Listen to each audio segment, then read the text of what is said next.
We're hearing from former students providing disturbing details to police about what they say a teacher did to them in school during school hours. NBC6 investigator Willard Shepard reveals new details about the long history of complaints against one middle school teacher. The NBC6 investigators found more than 40 teachers in the past 2 years in South Florida accused of sexual misconduct. In this case, we found a teacher with complaints dating back more than a decade. In a car outside her school. You have an idea why I'm here to speak to you, correct? Yes. A young woman shares a troubling story. We became intimate. About what happened on her teacher's desk during school hours. And how many times did you have sex with him? About 5 times. But she wasn't the only one. Another student says. He tried to cover my mouth because I kept screaming, and he raped me. He is Wendell Nibbs. And those 2 former students are among at least 7 who have accused Nibbs of sexual misconduct while he was a physical education teacher at Brownsville Middle School.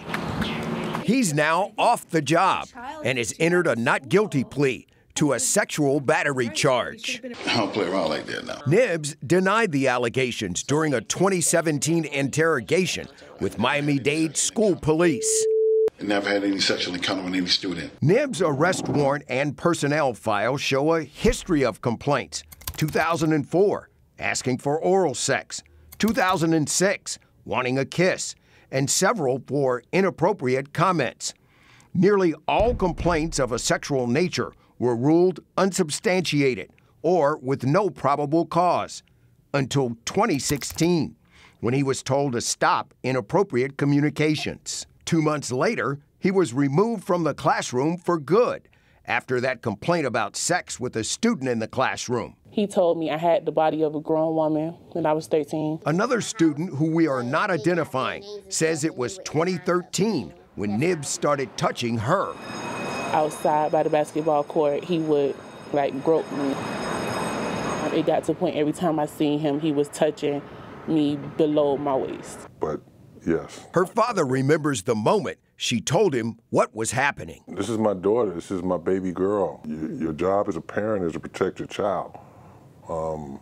And it just made me feel like I had failed her. Nibbs' personnel file shows that the district investigated his daughter's allegations, but they found no probable cause, and the case was closed. My daughter had to see this guy who sexually assaulted her, who made her feel this uncomfortable. The families hired an attorney to sue the district. They basically gave this guy a platform to do this. They dropped the ball 100%. And we are here to protect our students. Dr. Jimmy Brown defends the district's disciplinary process for teachers, but would not specifically talk about Nibbs' case. When we are made aware of allegations, we take them seriously. We conduct a very fair and thorough investigation, and we take the appropriate disciplinary action. And he says that includes removing them from the classroom during an investigation.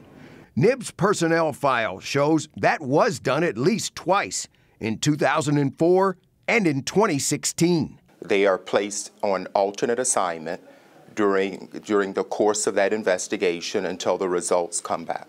They enabled him to be at the school, to victimize my daughter, to victimize these other girls. He says his daughter was diagnosed with PTSD and has been seeing a therapist. My daughter's innocence was taken from me. My daughter was taken from me. A 13-year-old can't be exposed to that and go back. Wendell Nibbs' criminal trial is scheduled for early next year. Neither Nibbs nor his attorney responded to our calls, visits, and emails.